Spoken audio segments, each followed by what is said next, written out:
4 ఏళ్ల ఓ చిన్నారికి కడుపు నొప్పి రావడంతో కుటుంబ సభ్యులు రైల్వే ఆసుపత్రికి తీసుకువెళ్లారు. వైద్యులు వెంటనే స్పందించలేదు. ఓపీ తీసుకుని వస్తేనే వైద్యం చేస్తానన్నారు. ఆ తర్వాత కూడా చిన్నారికి సరైన వైద్యం అందలేదు. తెల్లవారుజామున 8 గంటలకి పాపకు సీరియస్గా ఉందని మెడికోవర్ ఆసుపత్రికి తీసుకువెళ్లమని చెప్పారు. అక్కడికి తీసుకువెళ్లిన తర్వాత చిన్నారి మృతి చెందినట్లు వైద్యులు తెలిపారు. విశాఖ రైల్వే ఆసుపత్రి వైద్యుల నిర్లక్ష్యం కారణంగానే తమ పాప మృతి చెందిందని కుటుంబ సభ్యులు కన్నీరు మున్నీరవుతున్నారు. రైల్వే హాస్పిటల్ ఎదుట కుటుంబ సభ్యులు, యూనియన్ సంఘాలు ఆందోళన వ్యక్తం చేశారు.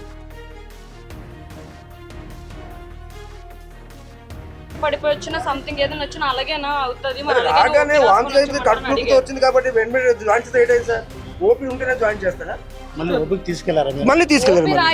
ఓపీ తీసుకెళ్ళి అక్కడ డాక్టర్ లేరు. కాల్ పీకులన్నీ ఏడుతామండి. ఈ మార్నింగ్ ఈ రోజు మా పాప లేదు, ఇంకా మా పాప లేదు ఇప్పుడు.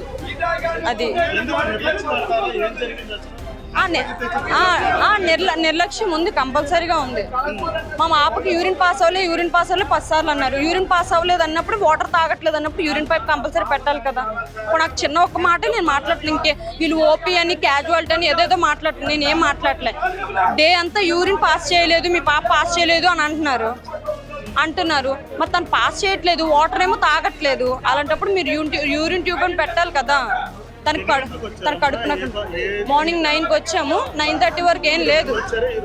నిన్న మార్నింగ్ వచ్చాము. సడన్ గా తనకు సీరియస్ అయిపోయి స్టమక్ పెయిన్ వచ్చేసి అరిచేసి చిన్న ఫిట్స్ వచ్చినట్టు అయిపోయింది.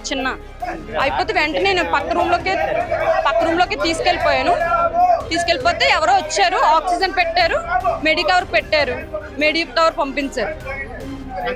ఇక్కడే చనిపోవచ్చు కంపల్సరీ.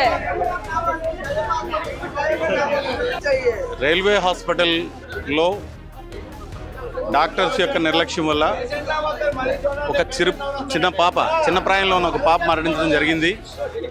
దీని మీద ఆ తల్లిదండ్రులకు సమాధానం చెప్పాలని, న్యాయం జరగాలని కోరడానికే ఈరోజు east Coast railway Shramik union తరఫున మేము వచ్చి ఈరోజు ఇక్కడ కూర్చోవడం జరిగిందండి.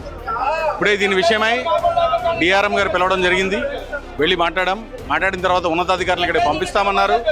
దీని పట్ల న్యాయం జరగాలి, ఇంకొకరికి ఎవరికి కూడా ఇటువంటి అన్యాయం జరగకూడదు, ఈ రకంగా నిర్లక్ష్యం వల్ల ప్రాణాలు పోకూడదు అనేది ఆ ఉద్దేశంతో మేము చేస్తున్నాం ఈ పోరాటం. ఇది ఆ పాప తల్లిదండ్రుల యొక్క దుఃఖాన్ని మేము పంచుకుంటున్నాం.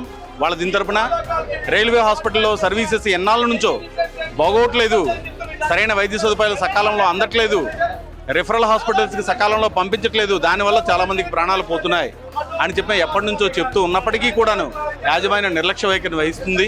తద్వారా దానివల్లనే ఇటువంటి మరణాలు సంభవిస్తున్నాయి అనేది మా యొక్క అభిప్రాయం. దీన్ని సరిదిద్దాలి.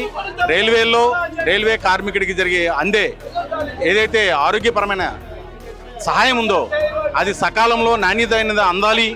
రైల్వే రిఫరల్ హాస్పిటల్స్ని ఖచ్చితంగా హాస్పిటల్కి వెళ్ళే నిబంధనలను సరళీకృతం చేయాలి.